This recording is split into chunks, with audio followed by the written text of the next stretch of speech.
Hey guys, welcome back to the channel. So I wanted to share with you what I got in my seed order and talk to you a little bit about spring planting and what we've been up to. So first of all, I got 2 sets of seeds this year from 2 different places. I got one batch from T&T Seeds out of Winnipeg, Manitoba. They are my every year seed orderer. So I order my seeds from them, I order my seed potatoes from them, I order my onion sets, and I also order a lot of my plants and trees and shrubs and that sort of thing from them. They're an awesome company. I love them and I highly recommend them. So I got some spinach. This is an Avon hybrid, so it's a 44-day spinach. Normally I grow the normal, what is it, Bloomsdale, I think it's called. But I found the last few years it's been a little bit bitter and it just hasn't done as well. We have been very dry, so I'm hoping that this one will be better. So it's supposed to do better with drought, so that's my hope. Tender green beans. We grow 3 different kinds of beans. We grow a purple bean that we use for cooking because the kids think it's really cool when the beans turn color. We use a yellow bean for pickling, and then we use the tender green for canning and for freezing and just keeping for the winter. Next, I've got green arrow peas. So I was growing the Lincoln Homesteader pea and I really did like them, and then somebody gave me some green arrow peas a couple years ago and they were amazing and I just fell in love with them, so I switched and now that's what I grow. Deep cylinder beets. So beets, I used to grow the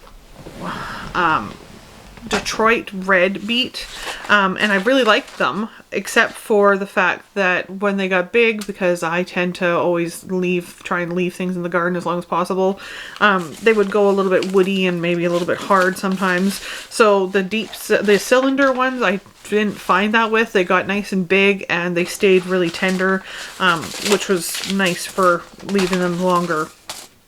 Okay, you'll notice that I have a lot of zucchini and squash varieties in both of these orders. We do a lot of squash and a lot of zucchini. We freeze it and we can it. We put it in stews and soups, and we just use it in all sorts of things. So if you notice a lot of different kinds of zucchinis and squash, that's why. So for squash, we have a scallop squash, a sunburst, which a lot of people, I don't know, around here call them patty pan squash. I've got a zucchini, just a plain old dark midnight nochi. I'm not sure how to pronounce that, but midnight squash, zucchini. The zucchini we use for baking and cooking. I've got a butternut squash, which is our favorite squash. We use that a lot in soups and stews in the winter time. Then I've got a couple of different kinds of cucumbers. Of course, I've got the good old national pickling, which everybody has to grow those. Those are for your cucumber or for your pickles. And then I've got a couple different kinds this year as our like long English kind of variety. So I've got an English burpless, which I have grown before and we really enjoy. So then I also got this one, which is a King of the Castle hybrid cucumber. So I'm excited about that one. That's a new one. Then I have some lettuce, some Simpson Elite lettuce. We grow that every year as well. And not only do we grow that for lettuce, but we'll also grow a romaine style, and we grow a butter crunch usually. Corliss Nantes carrots. So I grow those every year. Those are my go-to carrot. We grow rows and rows of carrots because we go through a lot of them. We've put them away for the winter. They're a good keeper. I've even left them in the garden actually underneath a bale of straw for the winter just to see how they would do, and they did really well that way as well. Some Sweetness bicolor, hybrid sweetness bicolor corn. So I'm hopeful that corn will turn out this year. This is the last year for us for corn if it does not grow, because the last 5 years we have gotten no corn at all. It has either not grown, it's been eaten by animals, it has frozen, it has, you know, not germinated. We've had so many problems with corn, so instead of taking up the space in the garden, I'm giving it one more year, and if it doesn't grow, we won't be growing it again. Then I got some fern leaf dill. We love dill. We go through hordes of dill. I put a lot of it in mason jars, dehydrate it and put it in mason jars, and we'll actually go through 2 large quart size mason jars of dill a year. So we need a lot of dill. Then they threw in with my order some zinnias, which I'm really excited about. I love zinnias. So these guys are going to go out into my flower bed. I'll probably start them in the house and then put them in the flower bed out front with my other plants. So that was everything that I got from T&T Seeds. And T&T, like I said, I also have my potatoes and my onion sets coming from them, but they won't be here until spring, which is kind of nice because then I don't have to worry about storing them. So the second place I order from is a place called Heritage Harvest Seeds, and they are also in Manitoba, and I love their packaging. Can you guys see that? They're just so pretty. So I got lots of all of my tomatoes and peppers from them, as well as a few other things. So I got a Weaver's Mennonite stuffing pepper, which I'm super excited about because I have a recipe for a stuffed peppers, and I haven't found a pepper that I really like for it. So I'm hoping those will be good. This one is another one that I'm really excited about, which I know I've said that a lot, but I just love the garden, so I'm excited about all of it, really. The paprika pepper. So this one, you dry the pepper and then you grind it up and you have your paprika, so that's going to be fun. A Corno de Toro pepper. I don't remember ordering this one. I mean, obviously I did, but I don't know what it does or what it's like, so I'll have to go on and check that out. I got some turnips. Then I got tomatoes. So now we're into the tomatoes. So Tribes to Beak tomato. Never heard of this one. Oh, see, that's why I don't remember ordering it, because this is the free gift. They gave me some free tomatoes. So free tomato seeds is even better. Yellow Brandywine, the Plattfoot strain.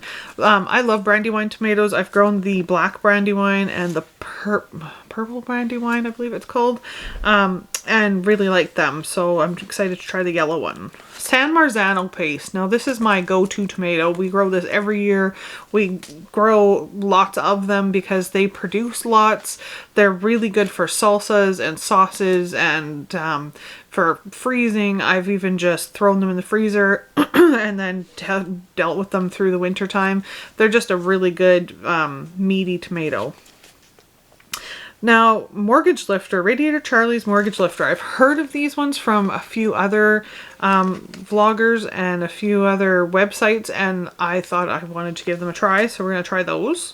Aunt Gertie's Gold Tomato, Bear Claw Tomato, Centennial Rocket Tomato, and then I've got this Gray Sweet Cherry Tomato, which the cherry tomatoes I've been trying for the last couple years because we have a volunteer tomato in our garden that comes every year. It grows like this massive bush and it grows little sweet orange and like I said, it comes back every year, but I don't know what it is, so I keep growing cherry tomatoes to try and figure out what kind it is so that I can keep the seeds and share it with people and know what it is. Then I got a Moneymaker tomato, and I think that's it for that was it for tomatoes. But then I got basil, because you can't have all those tomatoes without basil, because really, how do you make salsa and spaghetti sauce without basil? So I got that. Then I got some more squash. So I got a delicata squash, which is another one of our favorites. And I got a small sugar pie pumpkin.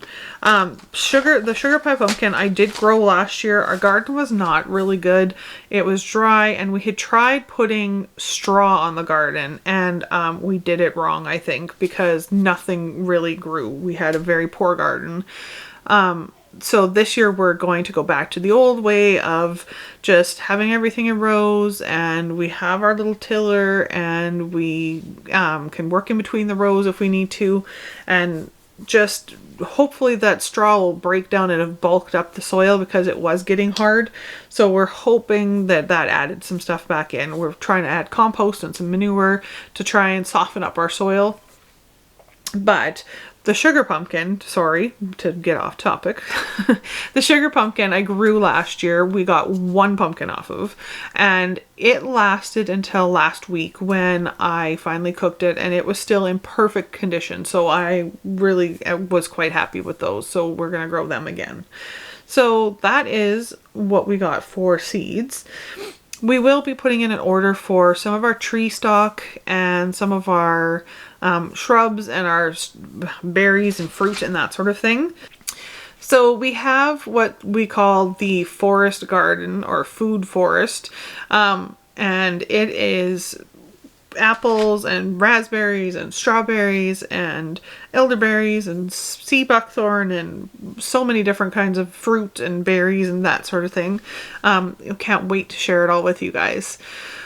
Then we have the cottage garden, and it's got our herbs, the roses, some grapes, and just some perennial flowers and that sort of thing. And then we have our front garden, that is where we put some baby tomatoes and a little bit of lettuce and just some things for eating, for everyday eating.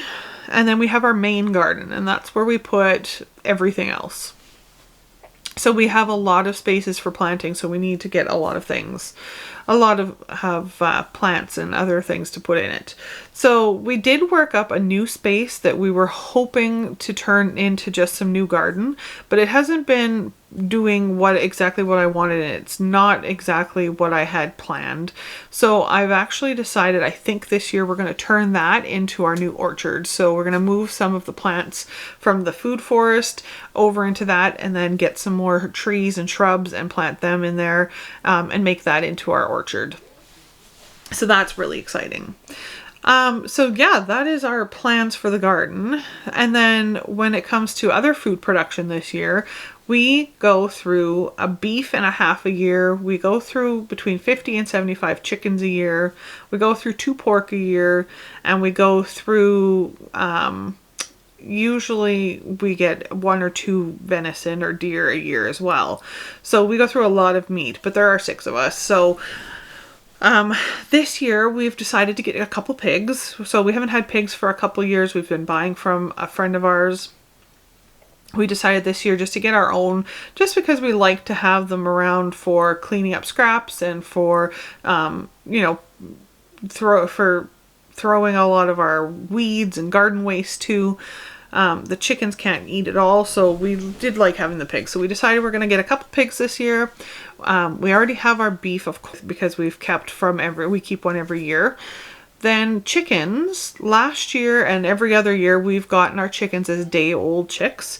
But when you get day-old chicks, then you have to have heat lamps, you have to have chick starter, and you have to baby them when they're little. So this year, actually, we have found a place that we can get them from at 4 weeks old. So they will be off of heat, they will be off of chick starter, they'll be onto a grower.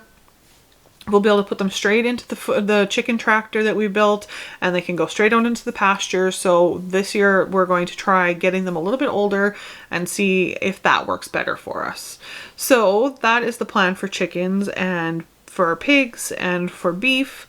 And then of course there'll be hunting. So we've been slowly working on our plans for what we want to accomplish this summer, what we want to do this spring, and just making up all of our lists of things that need to be done. Make sure you hit that subscribe button and come and hang out with us again. Bye everybody.